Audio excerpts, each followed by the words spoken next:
à tous, merci d'être présents. Excusez-nous pour ces petits bugs techniques. C'est notre premier webinaire, on va dire, tous ensemble, bien confinés. Donc, du coup, c'est pas toujours simple de s'organiser. On vous remercie d'être présents en si grand nombre. On voit déjà 97 participants, 98, le nombre monte. Laurent, Eric et moi-même sommes des intervenants qui sommes au service des IOBSP et on a voulu en fait se réunir ensemble pour contribuer à faire entendre les voix des IOBSP pendant cette crise qui nous pose à tous des problématiques et que l'on aimerait pouvoir non pas résoudre, parce que je pense que la prétention serait trop grande, mais du moins envisager sous un angle positif à travers des mesures économiques que l'on aimerait pouvoir partager avec vous au service de l'intermédiation bancaire. Donc, Laurent a une phrase très vraie en expliquant que le crédit était une clé essentielle de toute reprise économique et que les IOBSP sont l'une des clés essentielles de la distribution de crédit. Donc, ce qu'on va vous proposer aujourd'hui, c'est un webinaire en fait qui va être orienté sur cette vision positive, c'est-à-dire essayer de trouver des clés pour pouvoir d'une part passer le choc de trésorerie aujourd'hui et puis d'autre part proposer des solutions pérennes pour qu'en cas de nouvelle crise, on puisse tout simplement essayer de s'en sortir un petit peu mieux qu'aujourd'hui. Alors, je vais laisser la parole à Eric ainsi qu'à Laurent. Je vais pouvoir répondre à vos questions aussi. Vous verrez que vous avez la possibilité de converser. Je vais vous inviter en fait plutôt à utiliser le petit onglet converser que questions et réponses parce que comme c'est moi qui partage mon écran, je n'ai malheureusement pas la possibilité de voir les questions et réponses. Mince, excusez-moi. Et on aura aussi, bien évidemment, la possibilité de répondre aux questions au fur et à mesure du webinaire et puis à la fin du webinaire qui se terminera donc à 11h30. Je vais laisser parler Eric pour qu'il vous explique un petit peu quelle est notre méthodologie à ce niveau-là. Très bien, donc bonjour à tous. Merci Floriane pour ces quelques mots d'introduction. Donc effectivement, vous êtes très nombreux à avoir répondu présent ce matin. On enregistre en fait ce webinaire de telle manière à pouvoir le proposer en replay sur les différents canaux habituels, les réseaux sociaux, YouTube, etc. L'objectif, comme le rappelait Floriane, on n'a pas forcément, évidemment, malheureusement, les réponses à toutes les questions qu'on se pose dans cette période très compliquée. Néanmoins, on a voulu donc s'engager en fait dans un processus collaboratif ouvert avec les intermédiaires en opération de banque. Et c'est d'ailleurs pour ça qu'on avait lancé un sondage dès la fin de la semaine dernière, sondage sur lequel je vais revenir dans quelques instants. À l'issue de notre webinaire, et une fois qu'on aura analysé vraiment toutes les réponses au sondage qu'on vous a proposé, on va ensemble préparer la rédaction d'un livre blanc IOBSP 2020. Livre blanc dans lequel il y aura évidemment un certain nombre de propositions, un certain nombre d'hypothèses, de travail, etc. Et on reviendra vers vous pour valider avec vous sous forme d'un nouveau sondage les différentes mesures proposées dans le livre blanc. Et derrière, l'objectif, c'est qu'évidemment, ce livre blanc soit diffusé, soit rendu public, et notamment, on le remettra au ministre Bruno Le Maire, donc notre ministre, j'allais dire, de tutelle. Et bien entendu, tout au long des mois à venir, eh bien, on regardera dans quelle mesure les propositions effectuées auront été retenues, comment elles sont mises en œuvre, etc. etc.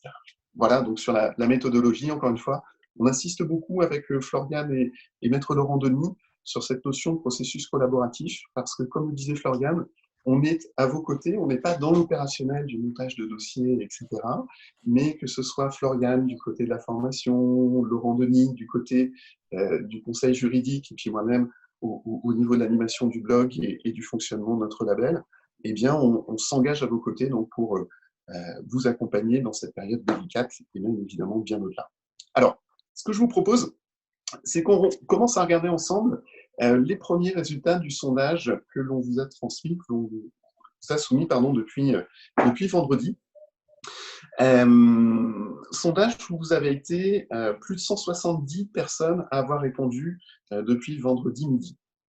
Dans ce sondage, ce que l'on remarque tout de suite, c'est que ça nous a permis de faire une photographie des structures intermédiaires en crédit, parce que c'est vrai que finalement, on a très peu de chiffres. Alors, on a bien sûr les chiffres de l'ORIAS, On sait combien de courtiers sont inscrits à l'ORIAS dans la catégorie crédit immobilier, combien de immeubles, combien de MNE, etc., dans les différentes catégories, mais on n'avait pas réellement de chiffres permettant de savoir depuis combien de temps les structures existent, quelle est leur taille, etc., etc. Et donc, au travers de ce sondage, ce qui était intéressant, c'est déjà de voir que 50% des structures sont de jeunes entreprises, puisque vous êtes 50% des répondants indiqués avoir créé votre structure depuis moins de 5 ans, avec une très forte part d'indépendants, puisque 75% des entreprises qui ont répondu au sondage sont de petites structures, et évidemment, c'est surtout pas péjoratif quand je dis ça, petites structures avec de 0 à 5 collaborateurs.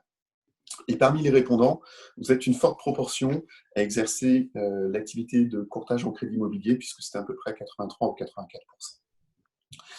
84%. Forcément, à situation exceptionnelle, se posent beaucoup de questions, et notamment pour vous, chef d'entreprise, c'est évidemment le sujet de la gestion de votre trésorerie.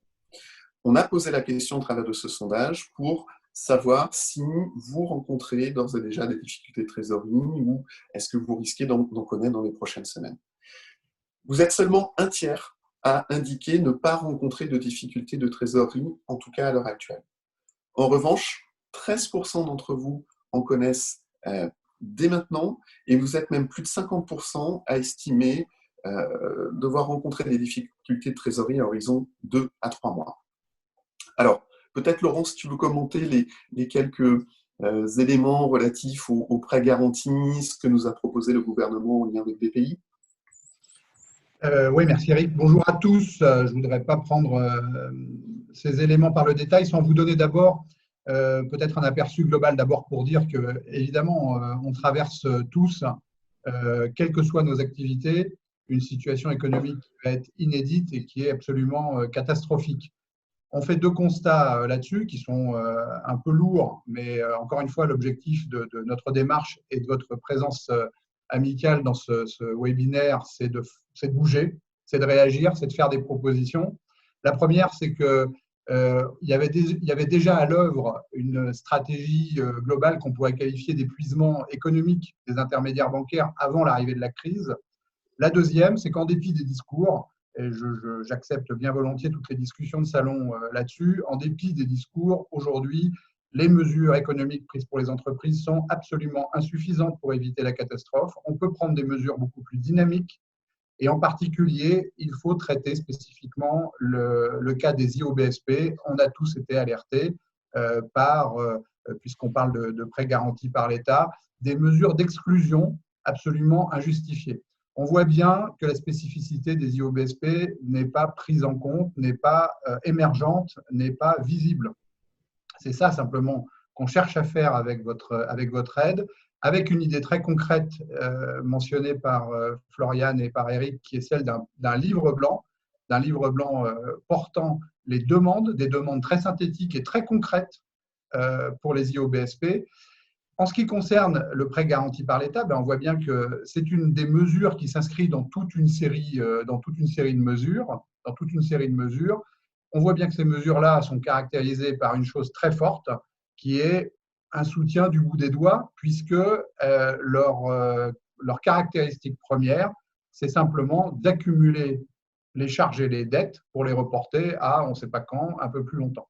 Et donc ça, c'est une perspective qui est absolument sans aucun sens économique, qui ne permettra pas aux entreprises en général de passer ce choc de trésorerie qui va se doubler d'un choc d'endettement. Et c'est ces deux sujets-là qu'il faut traiter. Sur le prêt garanti par l'État, pour terminer, on voit bien que c'est la logique de dette qui est à l'œuvre. Donc, on est dans quelque chose qui accumule et alourdit la dette des entreprises. C'est déjà pas mal, mais ce ne sera pas suffisant. Et la deuxième difficulté, c'est qu'on a énormément de remontées de toutes sortes, indiquant, on se souvient qu'on a eu des alertes au début de la période, disant que les IOBSP seraient exclus de ce dispositif de prêt garanti par l'État. Eh bien, en dépit de la réalité qui a changé, qui s'est infléchie, les IOBSP restent pour une bonne part exclus, pour une raison très simple, c'est que la décision d'octroi de cette aide, d'un prêt qui est garanti par l'État via BPI France, la décision d'octroi, elle appartient aux banques. Comment on peut demander aux banques d'assurer la sécurité des IOBSP? Ça n'a évidemment pas de sens et c'est bien la difficulté dans laquelle on est aujourd'hui. Donc ce livre blanc, et je m'interromps là-dessus, ce livre blanc est une démarche indispensable, encore une fois, pour faire connaître des demandes précises qui concernent un secteur d'activité précis, qui est celui de l'intermédiation bancaire. Et avec Peritus et Made in Courtage, on rejoint simplement un mouvement qui est déjà soutenu. Les associations professionnelles sont actives sur ces sujets-là, que ce soit la PIC, que ce soit la FIB, que ce soit CNC IOB, Anacofi, IOB ou bien l'UIC, elles sont déjà actives, mais on a besoin d'appuis complémentaires et d'une visibilité très forte sur tous ces sujets-là. Laurent, je me permets de t'interrompre. On nous demande en fait si ce livre blanc ne rejoint-il pas le guide de l'IOBSP pour lequel on a eu tous les deux participé, celui qui a été créé par Guillaume Langevin notamment dans le cadre de RC Pro Entrepreneur. Est-ce que tu peux nous apporter un petit éclaircissement? RC Pro Entrepreneur avait, à l'époque et en temps de paix, il y a un peu moins d'un an, réalisé un guide de l'IOBSP, mais qui est valable pour les mesures courantes. Là, la question centrale qui est posée, c'est qu'est-ce qu'on doit revendiquer comme mesure spécifique pour les intermédiaires bancaires durant cette période de crise économique qui va être inédite, et je l'ai dit en particulier parce que les mesures qui sont prises pour soutenir les entreprises sont absolument trop faibles. Donc, c'est une démarche totalement différente. Lister une série de 15-20 mesures, encore une fois, très concrètes, très précises. On aime tous ici faire de la philosophie, mais là c'est vraiment pas le sujet. C'est la situation, c'est le devenir des entreprises qui est menacé. C'est des activités dans lesquelles les uns et les autres, vous avez investi énormément. Donc, on est vraiment dans une logique de présentation forte de mesures très concrètes pour soutenir les intermédiaires bancaires. Merci Laurent. Je profite pour rebondir sur une question qui nous explique, qui nous dit en fait que les exclusions des IOBSP, que a priori cette personne, donc Sandrine, nous explique qu'elle n'aurait pas eu de retour négatif par rapport aux prêts garantis par l'État pour les IOBSP. Est-ce que toi tu as eu quelques retours de ta part? Abondamment, il y a évidemment sans doute une majorité, peut-être une écrasante majorité d'IOBSP pour lesquels ça se passe très bien. Et simultanément, dans beaucoup d'endroits, on explique aux IOBSP qu'ils n'ont pas droit aux prêts garantis par l'État, que le code NAF qui est le leur les exclut du dispositif, que leur situation ne justifie pas d'être soutenue au moyen du prêt garanti par l'État. Voilà, donc tout un tas d'arguments, entre guillemets, qui visent finalement à exclure les IOBSP de ce dispositif. Bon, parfait. Et d'ailleurs… Pardon, Eric. Oui, pardon, je voulais juste préciser par rapport à l'une des questions du sondage, c'est que vous êtes près d'1 sur 2, enfin parmi les répondants, à estimer justement que les dispositifs de prêts garantis par l'État ne sont pas adaptés justement au métier d'IOBSP. Et il y a tout un ensemble d'idées qui ont été formulées à l'occasion de ce sondage, et on aura l'occasion évidemment tout à l'heure de revenir dessus. Et une dernière petite précision aussi, trésorerie, sujet important dans le fonctionnement des intermédiaires en crédit.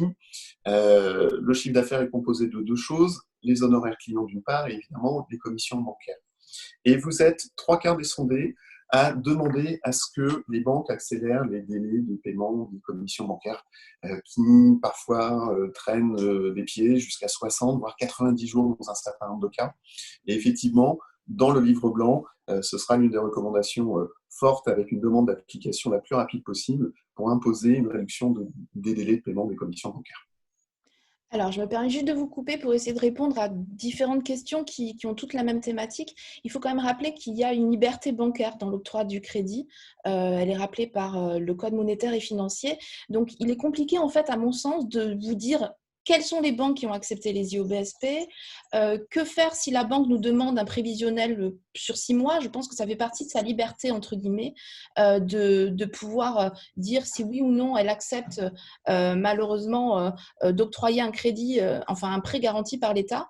Et toujours dans le même thème, on nous explique en fait que les banques exercent une pression forte sur l'État et sur les institutions. J'essaie juste de retrouver le message parce qu'il y en a pas mal. Sommes-nous certains que notre gouvernement est pro-courtage?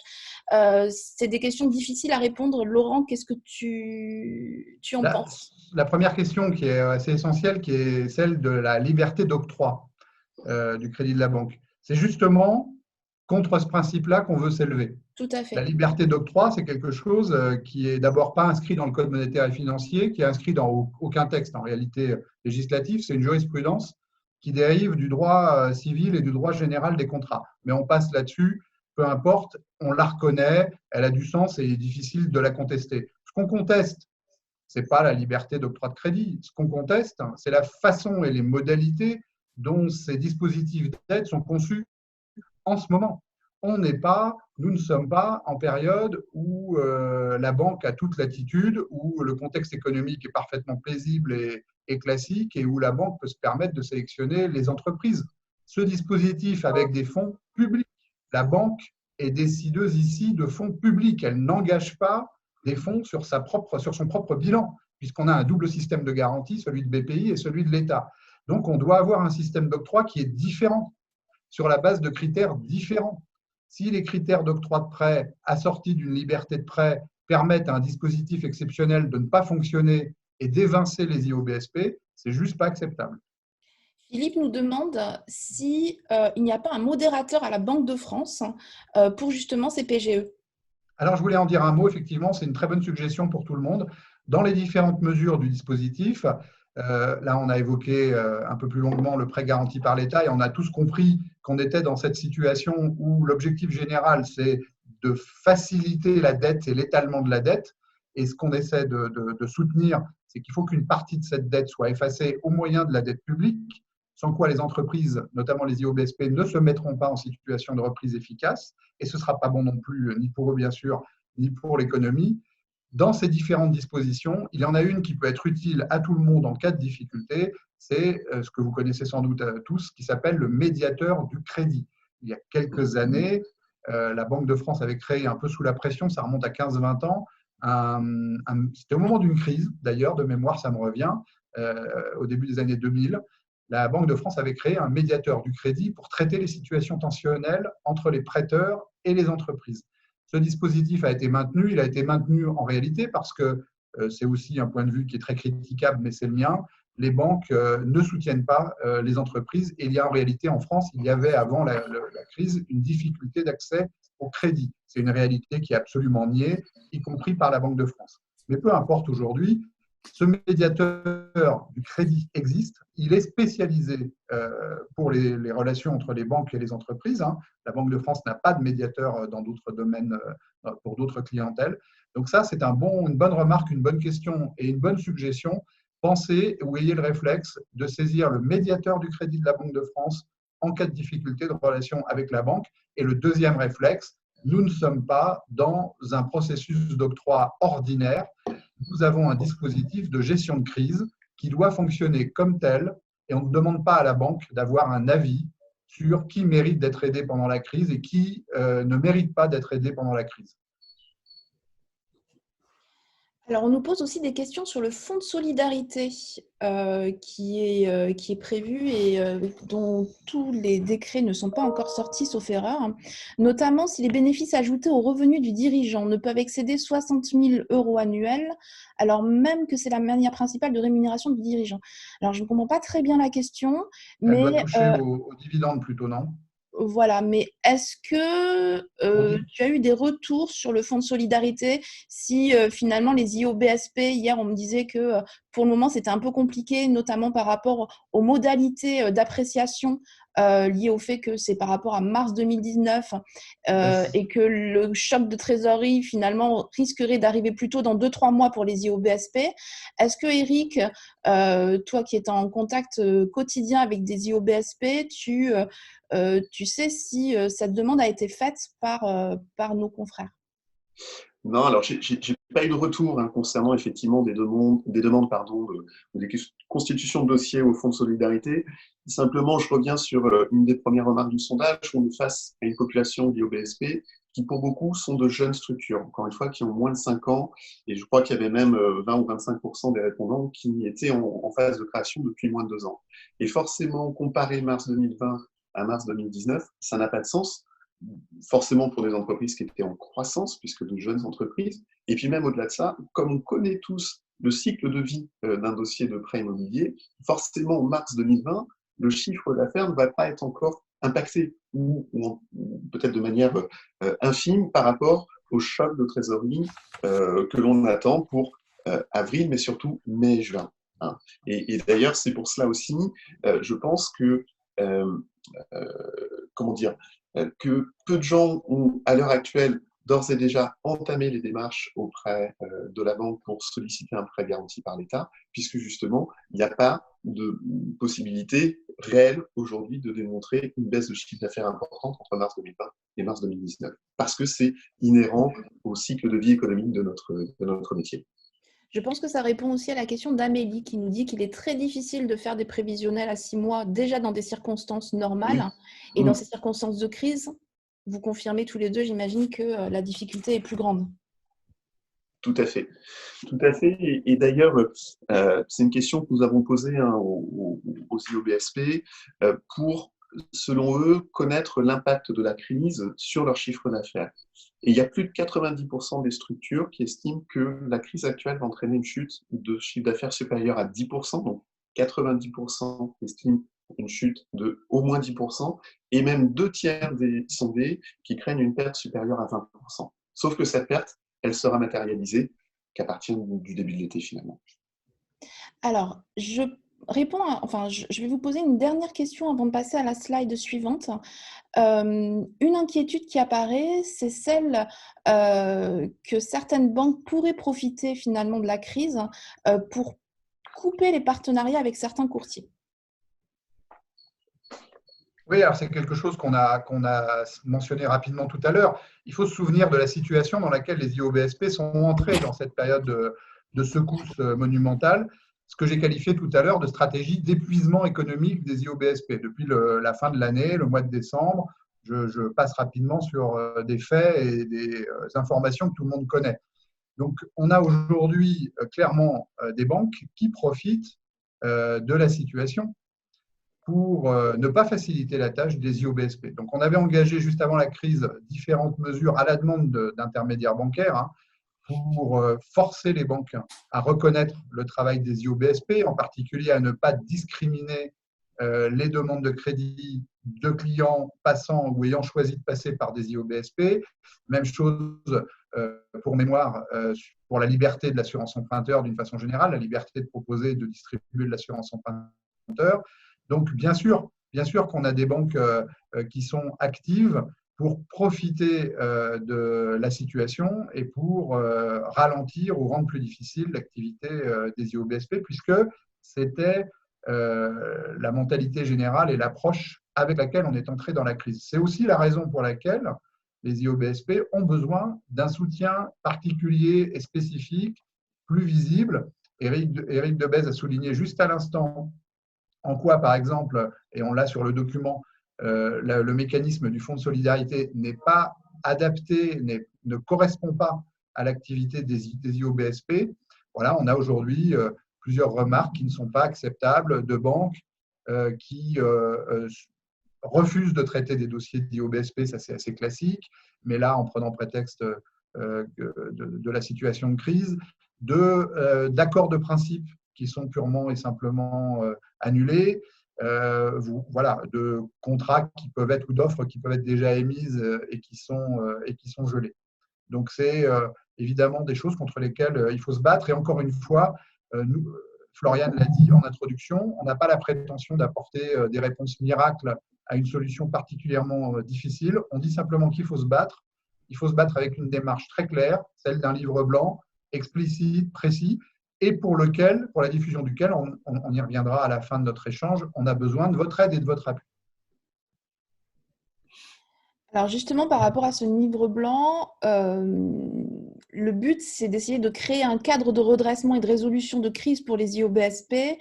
Je pense que tu peux peut-être nous en dire un peu plus, Laurent, notamment sur ce qui existe déjà dans le système financier. Voilà, dit rapidement, et pour information, pour beaucoup certainement d'entre vous, après la crise de 2008, le droit bancaire s'est étoffé d'une couche supplémentaire qui est ce qu'on appelle la résolution de crise. C'est pour ça que la CPR d'ailleurs a pris le R final, hein. Le R, c'est le R de résolution de crise. Et cette résolution de crise, elle contient toute une série de mesures assez précises et assez concrètes qui permettent d'agir immédiatement lorsqu'un établissement bancaire ou plusieurs sont pris dans une situation de crise, et on va dire les choses clairement, de faillite, de menace ultime. Aucun dispositif n'existe pour les intermédiaires bancaires. La crise présente n'est sans doute pas le bon moment pour les imaginer, parce que notre objectif premier, c'est surtout d'apporter des mesures immédiates, des propositions immédiates pour améliorer la situation des IOBSP. Mais en tout cas, cette disposition nous paraît importante, il paraît important de la signaler. Les intermédiaires bancaires ont besoin d'un plan de sécurité et de préservation en cas de crise, pour la raison que Floriane évoquait tout à l'heure. Au moment de la reprise, qui va être très difficile et catastrophique si on continue à la gérer comme elle est gérée, le crédit sera essentiel. Et les IOBSP sont devenus essentiels en matière de distribution de crédit. Donc, les IOBSP, le secteur de l'intermédiation bancaire, doit bénéficier de mesures spécifiques qui permettent aussi d'éviter les discussions. Et éviter les discussions, c'est ne pas se mettre sous la coupe des intérêts des uns et des autres, et notamment des intérêts des banques qui sont clairement pas ceux, ou en tout cas pas favorables aux intermédiaires bancaires. Donc voilà la proposition détaillée, un plan de soutien, mais encore une fois, notre objectif premier, c'est surtout d'y coller très vite et avec vous des mesures concrètes. Alors juste, je reprends une remarque de Franck qui pense qu'il serait quand même illusoire de croire que tous les IOBSP survivront. D'autant plus que certaines entreprises étaient déjà en difficulté et que beaucoup d'IOBSP ont moins de 2 ans. C'est une juste remarque. Encore une fois, il y aura malheureusement de la casse. Notre objectif, c'est de ne pas laisser la casse se faire sans se battre. Deuxièmement, c'est, en tout cas pour ma part, et je pense qu'on partage ça avec Floriane et Eric, nous, on n'a pas la prétention d'avoir des ambitions ni des outils de critères de sélection des IOBSP. Bien sûr qu'il y a des entreprises qui vont disparaître. Moi, je dirais que moins d'IOBSP vont disparaître, mieux c'est d'une façon générale. Mais clairement, annoncer de façon franche et directe qu'on a trouvé les idées de génie pour faire en sorte que tous les IOBSP passent la crise, ce serait à la fois stupide et mensonger. L'idée, c'est que le secteur en sorte en bon état, et en tout cas en état de marche et de fonctionnement. Et l'idée, c'est que le secteur de l'intermédiation bancaire soit le moins endommagé possible. Je veux rappeler simplement un point pour qu'on le partage tous. Cette crise, elle a une particularité, c'est que l'appareil économique n'est pas endommagé, et en particulier, il n'est pas abîmé par un accident bancaire, financier ou autre. L'appareil économique, il est immobilisé. Il est gelé par une crise sanitaire. Et donc, l'objectif, pour ne pas se tromper, c'est de faire en sorte que cet appareil économique immobilisé soit en état de fonctionnement, soit maintenu en état de fonctionnement et puisse repartir le mieux possible. Alors justement, on nous demande si on n'est pas dans un mouvement de concentration des acteurs de notre métier. C'est un mouvement qu'on observe déjà depuis 3 ans, 4 ans. On a vu un certain nombre de grosses opérations qui se sont réalisées. Compagnie européenne de crédit, il y a Sudoni qui a créé un pôle crédit en acquérant différentes structures en crédit IMO, en RAC, April avec la centrale de financement. Donc, de toute façon, c'est un mouvement qui est inéluctable sur tous les marchés, quels qu'ils soient. Dès lors, on est sur, même si, faut le rappeler, le courtage en crédit, OK, CashPi, la création c'est 73, je crois, donc ça fait plus de 40 ans, plus de 45 ans. Mais finalement, le métier tel qu'on le connaît aujourd'hui, c'est encore un tout jeune métier. Ça fait quoi, 7 ans, 8 ans, 10 ans grand maximum que le courtage tel qu'on le connaît actuellement s'est réellement développé. Donc il y a une myriade d'acteurs, il y a des grands acteurs qu'on peut qualifier d'industriels, des acteurs de taille moyenne, des petites structures indépendantes, et c'est inéluctable. qu'il y ait ce mouvement de concentration. Et effectivement, je peux comprendre l'inquiétude avec cette question, qui est de se dire, est-ce que la crise va pas accélérer tout ça? Si, certainement, mais justement, défendons aussi les intérêts de l'ensemble des courtiers, quelle que soit leur taille, quelle que soit leur existence, depuis combien d'années elles ont été créées, etc. Alors, je pense que la slide suivante va nous permettre de pouvoir répondre à quelques questions, notamment sur les recommandations de ce livre blanc. Je vous laisse commenter, messieurs. Ouais. Alors effectivement, dans le sondage que l'on vous a soumis, il y avait un certain nombre de questions ouvertes, justement pour commencer à recueillir des idées, des propositions de la part des courtiers. Et je l'ai rapidement évoqué tout à l'heure, il y a le sujet pour permettre de pallier des difficultés de trésorerie, l'accélération, enfin en tout cas de réduire les délais de paiement des commissions dues aux IOBSP par les banques. Ça, je pense que c'est quelque chose d'essentiel et qui peut être mis en place très facilement, très rapidement. Encore fallait-il peut-être l'exprimer, c'était l'intérêt de ce webinaire de ce matin.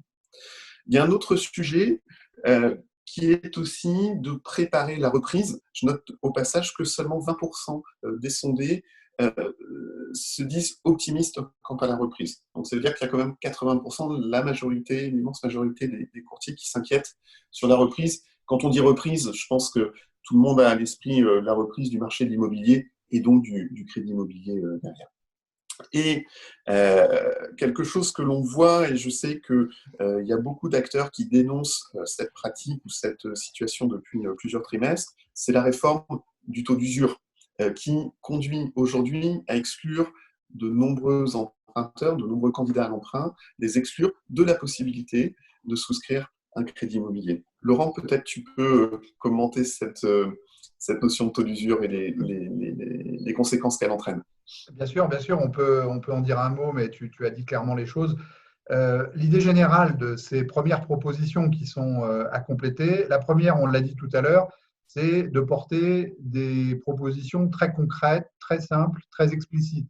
On ne veut pas faire de philosophie juridique ou de philosophie bancaire ou lancer de grands débats ou de grandes idées. On veut porter des mesures très concrètes, presque binaires. La deuxième chose qui apparaît très clairement, c'est qu'une bonne partie de ces mesures ont une portée juridique très forte. Il y a des carences juridiques dans le droit de l'intermédiation bancaire aujourd'hui. C'est des carences qui étaient déjà pas trop supportables en temps ordinaire et qui là, il devient vital de les gommer. Ça fait des années que des gens se battent, par exemple, sur la question du taux d'usure. C'est des sujets qui sont déjà portés par beaucoup d'associations professionnelles. On l'a signalé tout à l'heure, on ne va pas le resignaler à chaque fois, mais les associations professionnelles se mobilisent sur la plupart de ces sujets. Donc, il s'agit aujourd'hui de créer un grand mouvement partant des intermédiaires bancaires eux-mêmes pour soutenir ces différentes mesures. Le taux d'usure, je ne vais pas refaire l'histoire. Au départ, il est fait pour introduire un prix maximum dans le prix des crédits dans les années 60, en 1966 exactement, dans un contexte qui est totalement différent, sur lequel je ne reviens pas et que je ne commente même pas. Aujourd'hui, la question c'est, est-ce que notre dispositif juridique légal de taux d'usure, tel qu'il est décliné depuis 3 ans, convient à une situation de taux très bas et de façon durable? Est-ce que ce dispositif légal de taux d'usure convient à une période de crise? Est-ce que c'est intelligent? Est-ce que ça a du sens de comprimer l'accès au crédit par le taux d'usure à un moment où on va avoir besoin de crédit pour la reprise économique et le fonctionnement de l'économie? C'est comme si on se faisait un garrot alors qu'on a déjà le bras cassé, quoi, ou peut-être 2 bras cassés ou 2 jambes. Donc, il y a une proposition qui est très simple, celle qu'on a formulée tous les 3 dans ce support, hein, c'est de dire la règle de calcul du taux de l'usure super, vachement fine, vous vous souvenez, il y a des tas de catégories, il y en a 11 ou 12 maintenant, hein, c'est assez raffiné, hein, le taux d'usure en réalité. C'est une règle générale et une déclinaison assez raffinée. Mais la question c'est, est-ce qu'il n'y a pas, puisqu'on parle de plafond de taux, de plafond de prix de crédit, est-ce qu'il n'y a pas tout simplement un plancher à partir duquel on inactive ces règles de taux d'usure? Et ça, c'est une proposition très concrète qu'on peut porter de façon extrêmement explicite. Et dans le prolongement de cette question autour du taux d'usure, il y a évidemment toutes les mesures qui ont été prises dans le cadre de la recommandation du Haut Comité de stabilité financière en décembre dernier et qui ont entraîné de la même manière tout un ensemble d'exclusions de personnes qui étaient éligibles courant 2019 à un prêt immobilier et qui du jour au lendemain, parce qu'il y a ces règles qui sont appliquées par l'immense majorité des établissements bancaires, se retrouvent donc dans l'impossibilité de souscrire un prêt immobilier. Donc, taux Donc, d'usure et même recommandation chose, du Eric, H. Ouais. je t'interromps, même chose, je t'interromps, Okay. pardon, mais c'est exactement la même démarche. Hein. La crise fait naître des arguments nouveaux pour contester ces différentes mesures. Si on prend l'exemple qu'Éric Debesse vient de donner, c'est-à-dire les mesures que je qualifie d'infondées d'accès au crédit, elles ont été pensées à un moment où on considérait qu'il y avait un emballement du crédit immobilier. Où va être l'emballement du crédit immobilier en 2020? Donc, il y a une raison fondée à contester encore plus fortement ces mesures. Elles devraient absolument être suspendues. Alors, on nous dit que le taux d'usure va de pair avec l'assurance emprunteur. Laurent, tu es un expert sur l'assurance emprunteur. Ça fait partie aussi d'une de nos recommandations sur la liberté du choix pour faire respecter la liberté de choix des clients en matière d'assurance emprunteur. Est-ce que tu veux nous en parler un petit peu plus ou pas? Simplement pour dire qu'on avait engagé, je l'ai dit tout à l'heure, avant le début de la crise, à la demande d'intermédiaires, à la demande d'intermédiaires bancaires qui ont souhaité s'engager dans cette voie-là et aussi d'intermédiaires d'assurance qui pratiquent l'assurance emprunteur. On avait engagé une action que tout le monde connaît pour faire sanctionner les empreintes au droit de l'assurance emprunteur. C'est une façon de dire qu'à la fois en soi, la liberté de l'assurance emprunteur doit être protégée, effectivement protégée, c'est-à-dire réellement protégée dans cette période de crise. Les courtiers en crédit doivent pratiquer l'assurance emprunteur sans être pourchassés et embrochés par les établissements de crédit qui veulent préserver des marges grasses sur leurs assurances de groupe. Ça doit absolument cesser. L'action était engagée avant, encore une fois, l'apparition et l'éclatement de la crise, mais c'est aussi une manière de dire, c'est pas parce qu'on est en période de crise que ces sujets-là doivent disparaître. Au contraire, on n'est pas dans une logique où on avait engagé quelque chose et par élan de solidarité nationale, on se dit, mais oui, c'est pas le moment, on s'en fiche et d'autres priorités sont là. Bien sûr qu'il y a d'autres priorités qui sont là. Nous, on s'intéresse tous les trois et tous ensemble qu'aux priorités économiques. Elles ne sont pas secondaires. On a énormément de pays dans lesquels la priorité économique est de même niveau ou aussi importante que la priorité sanitaire. Donc là, aujourd'hui, on est dans une logique où la priorité sanitaire, et il y a de tas de bonnes raisons pour ça, domine. Si on ne se préoccupe pas de priorité économique, il va y avoir énormément de difficultés parce que les patates ne se ramassent pas toutes seules dans les champs et les fraises non plus. Et les crédits ne se distribuent pas tout seuls. Et toutes les chaînes délicates dans lesquelles les intermédiaires bancaires sont présents au confluent des activités bancaires, des activités notariales, des activités immobilières notamment, mais aussi de conseil aux entreprises. Maintenant, on a beaucoup d'IOBSP qui sont très importants dans la distribution de crédit et le financement aux entreprises. Si on ne se préoccupe pas de tout ça, évidemment, ça va être très difficile. Donc, c'est dans cet état d'esprit-là qu'on s'inscrit. Et pour l'assurance emprunteur, on est typiquement dans cet objectif. Donc, on reprend à l'identique les mesures de défense qu'on avait introduites il y a 3 ou 4 semaines. Et nous disons de façon très forte, ces mesures en matière de liberté de distribution d'assurance emprunteur par les intermédiaires bancaires et de liberté de choix par les emprunteurs eux-mêmes doivent être protégées. Donc, le ministère de l'économie et des finances avait répondu en engageant une demande de contrôle auprès de la DGCCRF et de la direction du Trésor, pas auprès de la CPR, c'est très bien, puisque la CPR ne fait pas son travail en matière de protection de droits des emprunteurs en assurance emprunteur. Et donc, cette mesure-là, on veut qu'elle soit tout simplement poursuivie et qu'elle ne s'arrête pas en cours de route et en cours de crise. Alors, on nous parle aussi du conseil en crédit immobilier que l'on utilise très peu. Il y a plusieurs questions qui reviennent sur les conseils, sur les commissions, les honoraires, c'est-à-dire des moyens, quelque part, de pallier aux problématiques avec les banques. Qu'est-ce que vous en pensez? Alors, il y a plusieurs sujets en fait hein, dans cette question.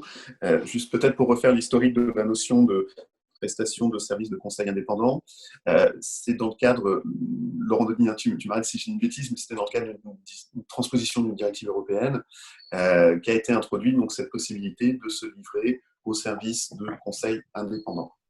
Euh, on a beaucoup échangé bien en amont hein, de la crise avec nombre d'intermédiaires en crédit en se disant est-ce que c'est la solution pour justement contourner les difficultés rencontrées ces derniers mois avec le fait que les banques dénoncent des conventions de partenariat. À la réflexion, c'est peut-être pas la meilleure solution. En tout cas, cet avis n'engage que moi, mais je vais m'expliquer. Tout simplement, si on se mettait à faire la promotion de cette notion de service en conseil indépendant, pour moi, le risque est grand que du coup les banques disent bon ben voyez, vous avez trouvé une solution, vous n'avez finalement pas besoin de nos commissions pour vivre, donc ok, allez-y de cette manière. La réflexion, c'est plutôt à mes yeux de dire rendons une bonne fois pour toutes le mandat de recherche de capitaux opposable à nos amis les banquiers. Et justement, Laurent Denis, tu as, il y a quelques jours ou quelques semaines, publié un article dans le Village de la Justice qui expliquait, qui démontrait parfaitement que juridiquement, ce mandat de recherche de capitaux donc, est opposable à la banque. La difficulté étant que, finalement, pour faire reconnaître ceci, en l'état actuel, il faudrait quasiment intenter une action en justice. D'où ces réflexions qu'on voit sur la droite de l'écran que Florian a partagé, c'est cette possibilité, cette demande plutôt, d'encadrer les conventions de partenariat avec les banques. C'est vrai qu'il y a une liberté contractuelle dans le droit d'intermédiation bancaire aujourd'hui, mais peut-être que dans le cadre de cette crise, c'est le moment aussi de reposer les choses, de se remettre autour de la table et d'affirmer un certain nombre de principes juridiques, et notamment cette opposabilité du mandat de recherche. Alors, Pardon.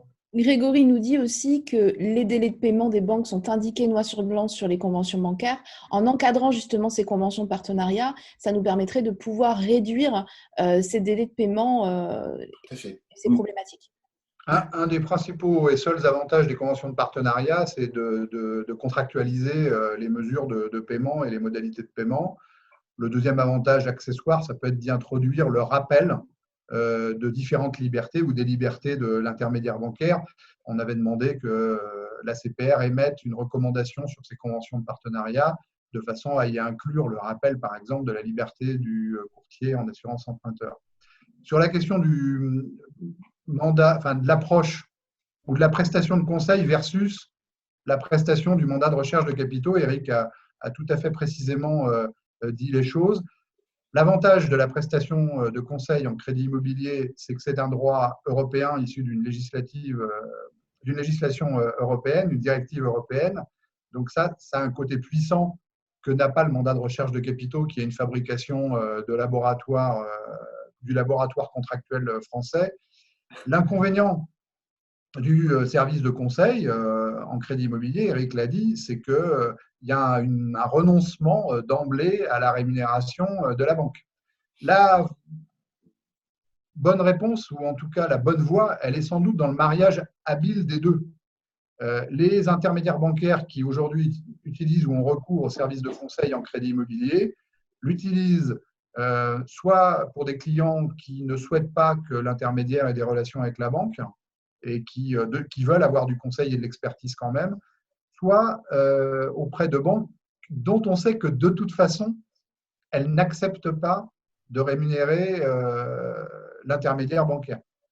Dans les cas où on a une convention une convention de partenariat qui fonctionne bien, avec une banque qui a compris avec intelligence que la rémunération de l'intermédiaire bancaire augmentait plutôt sa puissance de distribution plutôt qu'elle la menuisait, et qu'elle paye, pour cette capacité de distribution. Quand on a un contrat de recherche de capitaux, un mandat de recherche de capitaux qui marche bien avec des conventions de partenariat, c'est sans doute se tirer une balle dans le pied que d'y substituer massivement. Donc, il n'y a pas d'approche binaire ou très dichotomique en disant c'est tout conseil en crédit ou c'est tout mandat de recherche de capitaux. La vraie évolution et l'avenir, sans doute, est dans la bonne articulation entre les deux services. Dans les deux cas, nous, ce qu'on a retenu, c'est quelque chose de consensuel ici pour notre proposition. Eric l'a rappelé, il y a des banques, au nom d'ailleurs de la liberté d'octroi de crédit, ce qui est quand même assez incroyable, se permettent de refuser d'examiner des demandes de crédit venant de clients au seul motif que le client est passé par un courtier. Donc nous, on dit simplement, quel que soit le contrat de mandat de recherche de capitaux, contrat de conseil en service en crédit immobilier, la banque n'a pas le droit de refuser d'examiner par principe et de façon discriminatoire la demande qui vient d'un IOBSP. Alors, on nous dit un petit peu plus haut, j'ai perdu la question, mais que justement les notaires aujourd'hui peuvent faire signer les actes à distance. Par contre, les banques refusent d'examiner les dossiers sous prétexte de la crise. Les questions n'arrêtent pas de poser, donc c'est un peu compliqué de retrouver la question. Mais est-ce que vous avez eu justement des retours à ce sujet-là ou pas? Alors, c'était effectivement aussi l'une des questions du sondage, pour savoir si, en tant qu'intermédiaire en crédit, vous estimez que les outils informatiques, les outils digitaux sont suffisants.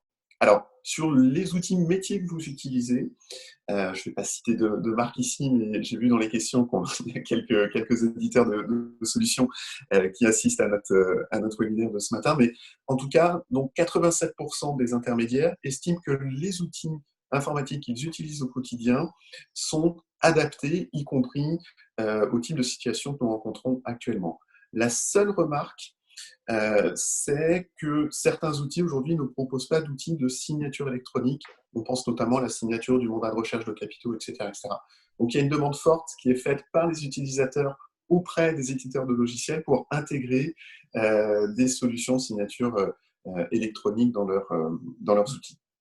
Par contre, effectivement, Florian, dans la question que tu citais, on le sait depuis vendredi dernier, donc la signature électronique des actes notariés est autorisée, donc ce qui va, on l'espère, soulager un petit peu les délais pour la signature des ventes d'immobilier. À une remarque près, c'est que les gens ont des difficultés pour déménager, donc ça résout pas tout, mais peu importe. Donc effectivement, c'est très bien du côté des notaires. En revanche, effectivement, aujourd'hui, en 2020, on continue, avec un certain nombre d'établissements bancaires, de devoir leur apporter des dossiers papier, quasiment, quoi. Enfin, je schématise, mais c'est un petit peu ça. Alors, heureusement, quelques établissements commencent à, je dirais, prendre le virage du digital. Au passage, d'ailleurs, l'exemple peut être pris sans doute sur les banques spécialistes du rachat de crédit, du RAC, qui depuis 7 ans, 8 ans, 10 ans, ont travaillé sur la mise à disposition d'outils de web services, etc., etc. Les banques retail ont énormément de retard là-dessus. Et c'est dommage finalement d'arriver à la situation de crise actuelle, de crise sanitaire, pour se dire oh, les banquiers, réveillez-vous et investissez dans des outils modernes de communication avec les clients, d'une part, mais aussi avec les partenaires distributeurs que sont les courtiers.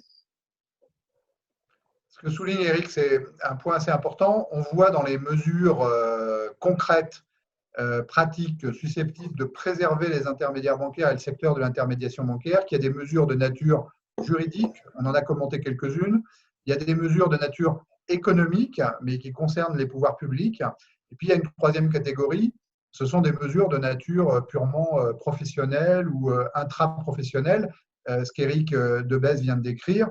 Ce sont des mesures qui sont bien sûr directement à prendre par les IOBSP, le fait de développer des outils, de renforcer les outils. Sans doute, on a tous été collectivement, on ne va pas dire négligents, mais relativement distants avec la question de la vente à distance, justement, sans jeu de mots. Pour faire simple, il y a eu un débat assez fort depuis 10 ans sur les vertus du digital comparé à la qualité et à la puissance de la relation humaine directe, qui a du sens. Alors qu'on est contraint aujourd'hui de se couper, hein, c'est le sens de la distanciation sociale, de se couper des relations directes, ben, on redécouvre un peu plus les vertus de la vente à distance, de la vente en ligne. Et il y a sans doute, en tout cas, nous, on n'a pas identifié de point là-dessus, il n'y a sans doute pas de blocage juridique, il n'y en a pas. Il n'y a sans doute pas de blocage ou de mesures de concurrence abusive là-dessus qui méritent d'être montées. Par contre, ça fait vraiment partie des dispositions qui peuvent être prises directement par chaque intermédiaire bancaire. Pour finir là-dessus, outre et en complément de ce qu'Éric Debèze a indiqué sur les outils eux-mêmes, moi j'incite vraiment tout le monde à relire de façon très active le droit de la vente à distance, le droit de la vente hors établissement, hein, c'est la même chose, de voir en quoi les contrats d'aujourd'hui sont adaptés juridiquement. Il n'y a pas que la signature, il y a des dispositions particulières à respecter quand on vend à distance, et il faut que les contrats soient configurés pour vendre à distance. Le contrat de mandat que j'utilise en face à face, ce n'est pas un contrat de mandat qui est nécessairement calibré pour faire de la vente à distance. Donc ça, c'est des choses sur lesquelles on avait attiré l'attention parmi 1000 choses sur lesquelles l'attention a été attirée. Mais aujourd'hui, il y a évidemment une intensité particulière à regarder ces sujets-là avec beaucoup de volontarisme.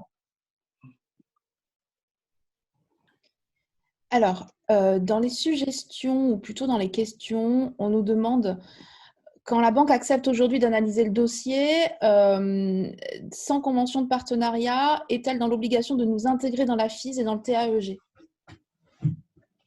Quand la banque accepte d'étudier le dossier sans convention de partenariat? C'est ce qu'on me dit. Thomas qui pose la réponse est oui.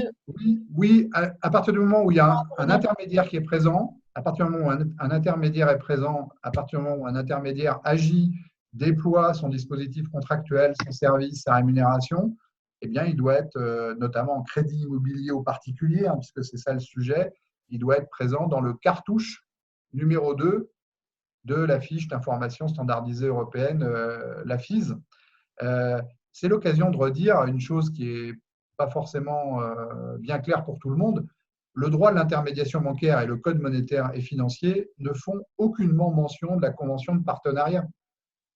La convention de partenariat n'existe dans aucun des articles du code monétaire et financier qui concernent le droit de l'intermédiation bancaire.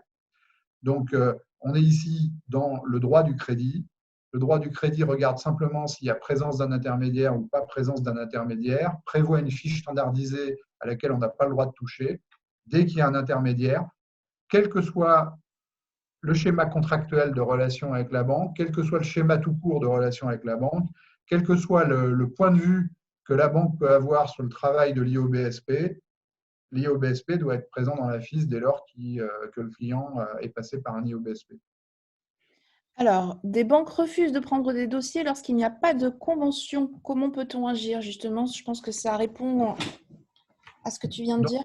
Donc, ce qu'Éric a rappelé tout à l'heure, hein, à la demande d'intermédiaires bancaires, nous avons agi il y a 4 semaines pour revendiquer et rappeler qu'il n'y avait pas d'obligation de convention de relation avec une banque pour qu'un intermédiaire puisse présenter des dossiers, qu'un client peut s'adresser librement à un intermédiaire et qu'une banque n'a pas à faire de discrimination entre les clients qui passent par des intermédiaires et ceux qui ne passent pas par des intermédiaires. Ça, c'est le droit. De l'autre côté, il y a évidemment la pratique. Nous avons des banques qui enfreignent le droit en permanence et qui ne sont pas sanctionnées. Et en particulier, qui ne sont pas sanctionnées par la CPR, dont un des rôles principaux est d'assurer la police bancaire et aussi d'assurer la protection des consommateurs. Il se trouve que la CPR préfère préserver le système bancaire, et ça va certainement s'accentuer par les temps qui courent. Elle préfère préserver le système bancaire plutôt que protéger les consommateurs. Donc le problème n'est pas dans le droit est assez clair, on peut le rappeler aux banques. La difficulté est évidemment dans la manière d'imposer le droit aux banques, puisqu'elles ne sont pas sanctionnées. C'est la démarche qu'on a essayé d'engager, et pour le moment, il n'y a pas de solution immédiate, si ce n'est de dire, en période de crise, a fortiori, rappelons le droit aux banques et demandons aux autorités publiques de sanctionner les enfreintes au droit. comme c'est la règle dans une démocratie et dans un système juridique normal, ordinaire, habituel.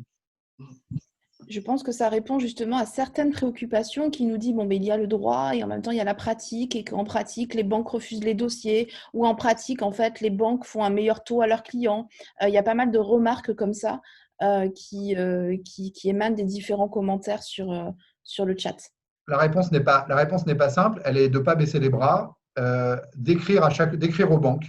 Écrire aux banques pour constater que le droit n'a pas été respecté, accumuler les enfreintes, accumuler les fautes. Vous avez aussi, on pourrait citer, j'ai rencontré ça il y a 4 ou 5 semaines, des banques qu'on force à examiner les dossiers des IOB, mais qui les refusent tous. Au bout d'un moment, quand il y a 10, 15, 20 refus successifs et qu'on sait que le client a pu avoir son prêt ailleurs avec ou sans l'IOB, on peut revenir voir la banque en lui demandant s'il n'y a pas là un acte de discrimination. Encore une fois, ce n'est pas des solutions miracles, elles sont fastidieuses. Certaines exposent les IOBSP, moi je suis conscient de tout ça. Je dis simplement, si on ne fait rien, les choses empirent et l'intermédiation ne se développe pas. Elle étouffe et elle étouffe de façon contre le bon sens juridique, contre la règle même. Alors, justement, par rapport à cette mise en pratique, une action de type recours collectif par les courtiers est-il envisageable en droit français ? Très clairement, la réponse est non, puisque ce qu'on appelle l'action collective ou la class action, à importer de la class action américaine ou anglo-saxonne, l'action collective est réservée aux consommateurs. Donc, il faut un groupement de consommateurs et des conditions particulières. Je passe sur les conditions particulières.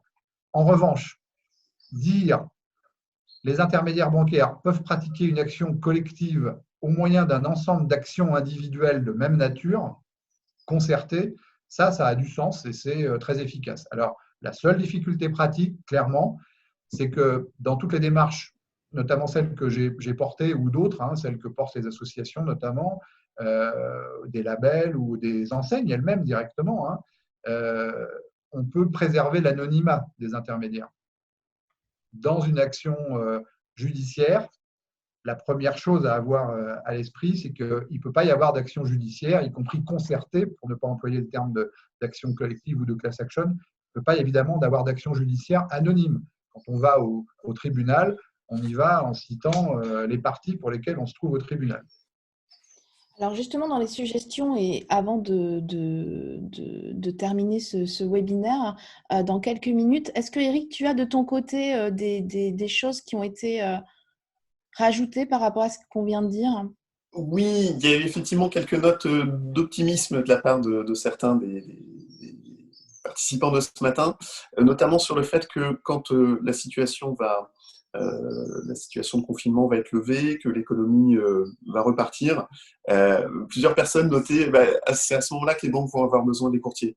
Et c'est vrai que c'est une juste remarque parce que les banques, en matière de production de crédit immobilier, clairement, donc là c'est à l'arrêt, donc elles vont être très très en retard sur leurs objectifs et leurs ressources humaines vont continuer à être très mobilisées sur la partie crédit aux entreprises, soutien de l'économie en faveur des entreprises. Du coup, c'est vrai qu'on a, en tant que courtier, peut-être aussi une nouvelle belle carte à jouer en termes de présence sur le terrain, d'accompagnement, de conseils pour permettre la réalisation des dossiers de crédit immobilier le moment venu, au moment de la reprise. Il y a eu donc pas mal de remarques là-dessus. Et puis, plusieurs remarques aussi, mais on a déjà évoqué le sujet tout à l'heure, mais effectivement sur tous les aspects de digitalisation, où effectivement, plusieurs commentaires disaient attention, ne perdons pas de temps, intermédiaires en crédit, ne perdons pas de temps à s'équiper en solutions informatiques de qualité pour respecter au passage aussi la réglementation, je pense au RGPD, et pouvoir faire face à des situations telles que l'on connaît aujourd'hui. Il y a eu beaucoup de commentaires sur ça. Pardon, Floriane. Et justement, on nous demandait s'il existait des plateformes qui permettaient justement aux IOBSP de pouvoir s'équiper informatiquement et puis surtout en outils digitaux. Est-ce qu'une plateforme technique qui peut servir les IOBSP ? Oui, au travers effectivement des solutions que proposent les différents éditeurs, sans faire de publicité pour le blog Made in Courtage, mais on a eu l'occasion de faire plusieurs interviews, plusieurs présentations d'outils, donc j'invite cette IOB à aller jeter un petit coup d'œil sur le blog dans la rubrique logiciel, tout simplement. Christelle nous disait tout à l'heure, mais bien plus haut, que le label était peut-être aussi un moyen de garder son indépendance. Je pense que c'est aussi une des problématiques des courtiers IOBSP, notamment les indépendants qui sont quand même majoritaires, du moins aujourd'hui, et qui souhaitent garder leur indépendance. Alors, je ne vais pas dire le contraire, forcément, puisque c'est aussi une des missions de Made in Courtage. On a lancé un label courant 2019, il y a 7 mois, 8 mois maintenant, où l'objectif, c'est justement d'essayer d'apporter des réponses pratiques, concrètes, dans le quotidien des intermédiaires en crédit, tout en leur permettant de préserver leur indépendance de marque, leur indépendance de développement, etc., etc. Et voilà, ce n'est pas tout à fait l'objet du webinaire, mais je reste à disposition des personnes qui souhaitent en savoir plus pour me contacter à cette occasion. Alors, de ce fait, en fait, je pense qu'on a pu faire un peu l'inventaire de pas mal de mesures en fait, qui sont nécessaires pour nous et pour vous à la préservation des IOBSP. Comme le disaient Laurent et Eric tout à l'heure, on va recenser ces mesures. Ça va nous permettre de pouvoir les organiser, les structurer et puis ensuite vous les proposer par le biais d'un sondage, puisque le but, c'est quand même contribuer à faire entendre votre voix. Vous les proposez d'une part, et ensuite les proposer aussi aux autorités, notamment le ministre Bruno Le Maire, et aussi des parlementaires. Alors, on va s'arrêter là. Je ne vois pas de questions supplémentaires, sauf erreur de mon côté. Est-ce que, Eric, tu vois quelque chose de ton côté ? Oui, quelques inquiétudes. Et on avait eu d'ailleurs en amont du webinaire une question de Roland Estevan de chez Issimo Conseil. Et je vois dans le flux de questions, c'est un sujet qui revient souvent, c'est effectivement la position des banques face à la légalisation des profils emprunteurs cet été, en septembre, au dernier trimestre, etc. Puisque il y aura des problèmes, malheureusement, sans doute, de cotation employeur. Entre autres, une baisse de revenus, moins de commissions, etc., etc. Je crois que malheureusement, on n'a pas la réponse là-dessus. Ce qu'il faut juste espérer, c'est qu'effectivement, l'État et l'Europe continueront d'accorder des lignes de liquidité à bas prix pour que les banques puissent continuer de faire de la production en crédit, que ce soit pour les entreprises, et ça, c'est évidemment très, très urgent, mais aussi pour les particuliers, pour pas que, que l'ensemble de la population soit pénalisée par cela. Voilà. Alors, on nous demande à quand le prochain webinaire, donc ça, on va essayer en effet d'en faire régulièrement. Je vais laisser Laurent qui souhaitait rajouter le mot de la fin. En même temps, tu peux répondre à cette question-là. Alors, ce n'est pas forcément le mot de la fin, et voilà, la question peut être ouverte.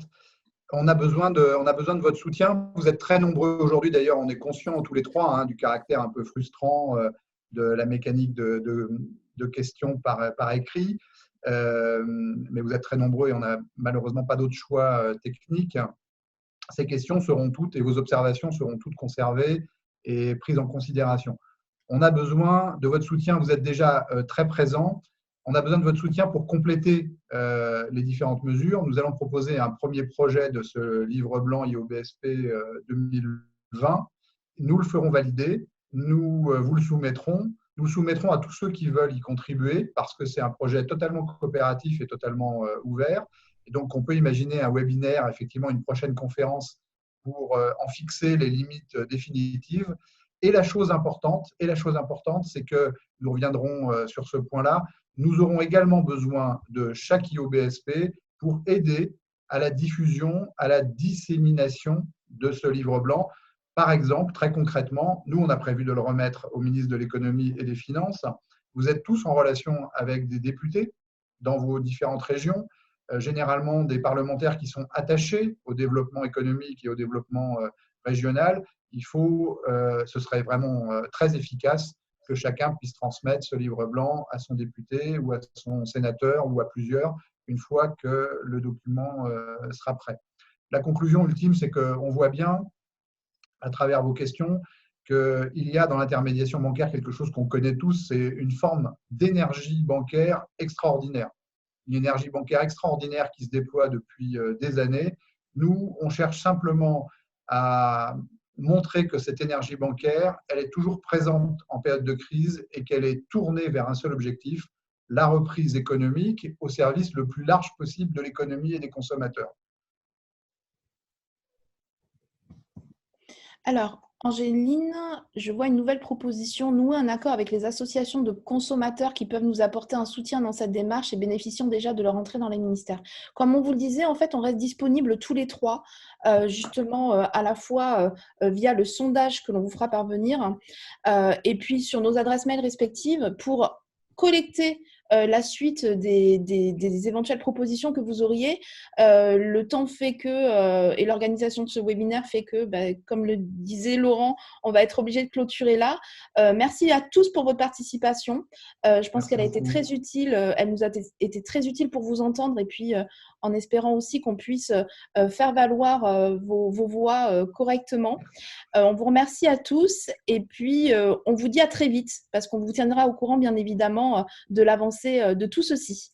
Vous pouvez aussi, vous verrez le replay pour ceux qui n'ont pas pu tout voir. On vous enverra le lien sans aucun problème dès qu'il sera disponible. Je vous remercie, je vous souhaite une très bonne journée et puis comme le dit Franck, prenez soin de vous. À très bientôt. Merci à tous.